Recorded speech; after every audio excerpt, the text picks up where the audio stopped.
Hey Gayland, welcome back to Kickin' It with the Krier. On this episode, we'll be talking about the ongoing conflict in Gaza.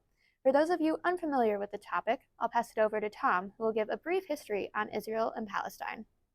Thank you, Sophie.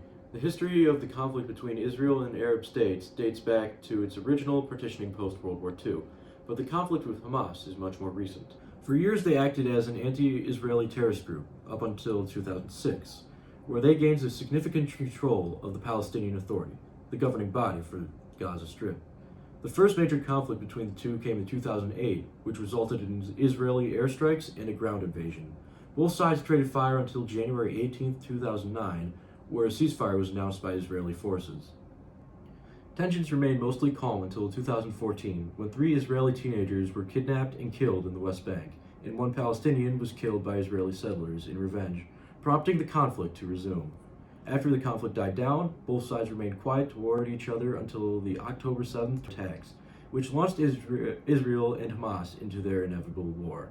Back to you, Sophie. Thanks, Tom. Now to Casper with a student interview about the ongoing conflict in Gaza. What do you think about the war in Gaza?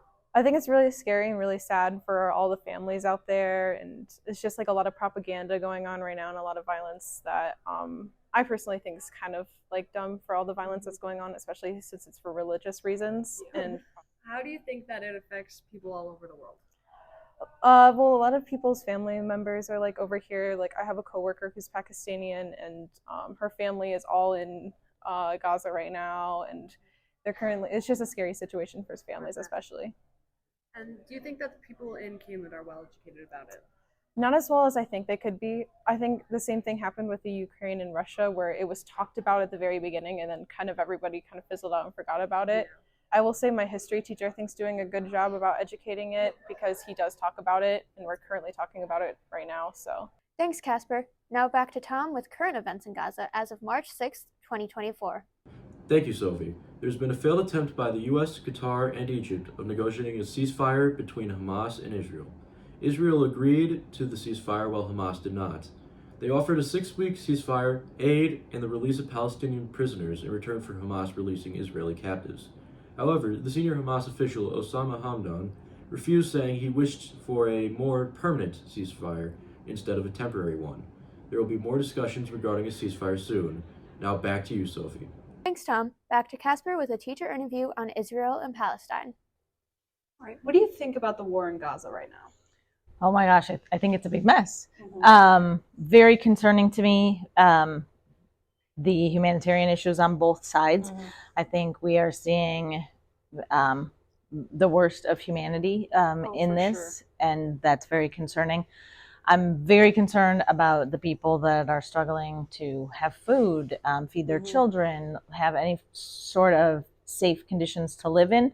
And then I'm also concerned when we flip that, news broke earlier this week about the fact that when Hamas went in to Israel originally on October 7th, they're now coming out with intense human rights atrocities that took place during that time. So, I just think it'll be a long time before we really know 100% the right things here.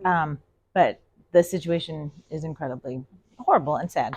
How do you think that it affects people around the world, not just in Israel, Gaza? I think anytime something happens like this, it is a reminder of other times historically when things like this have occurred, whether you're looking at more recent European issues or, going back even further in history.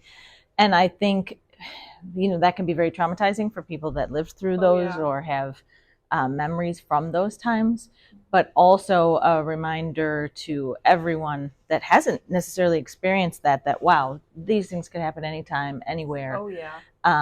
And that can be very scary and puts us all in a it's like an uncomfortable place. Yes. Do you think that the people in Kickin are well educated?